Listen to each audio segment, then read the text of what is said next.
أعوذ بالله من الشيطان الرجيم بسم الله الرحمن الرحيم اللہ کے نام سے شروع جو بڑا مہربان نہایت رحم والا۔ سبح اسم ربك الأعلى الذي خلق فسوى والذي قدر فهدى والذي أخرج المرعى۔ اپنے رب کے نام کی پاکی بولو جو سب سے بلند ہے، جس نے بنا کر ٹھیک کیا اور جس نے اندازہ پر رکھ کر راہ دی اور جس نے چارہ نکالا۔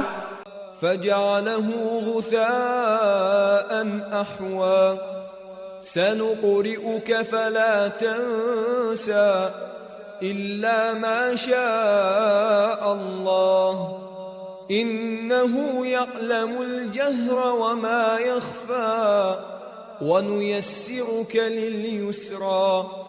پھر اسے خشک سیاہ کر دیا۔ اب ہم تمہیں پڑھائیں گے کہ تم نہ بھولو گے، مگر جو اللہ چاہے بے شک وہ جانتا ہے ہر کھلے اور چھپے کو، اور ہم تمہارے لیے آسانی کا سامان کر دیں گے۔ فَذَكِّرْ إِن نَّفَعَتِ الذِّكْرَى سَيَذَّكَّرُ مَن يَخْشَى وَيَتَجَنَّبُهَا الْأَشْقَى الَّذِي يَصْلَى النَّارَ الْكُبْرَى۔ تو تم نصیحت فرماؤ اگر نصیحت کام دے، ان قریب نصیحت مانے گا جو ڈرتا ہے، اور اس سے وہ بڑا بدبخت دور رہے گا جو سب سے بڑی آگ میں جائے گا۔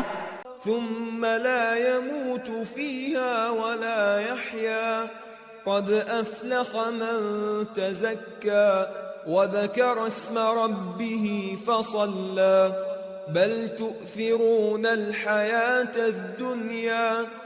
پھر نہ اس میں مرے گا اور نہ جیے، بے شک مراد کو پہنچا جو ستھرا ہوا اور اپنے رب کا نام لے کر نماز پڑھی، بلکہ تم جیتی دنیا کو ترجیح دیتے ہو۔ وَالْآخِرَةُ خَيْرٌ وَأَبْقَى إِنَّ هَذَا لَفِي الصُّحُفِ الْأُولَى صُحُفِ إِبْرَاهِيمَ وَمُوسَى۔ اور آخرت بہتر اور باقی رہنے والی، بے شک یہ اگلے صحیفوں میں ہے، ابراہیم اور موسیٰ صحیفوں میں۔ صدق اللہ العظیم۔ اللہ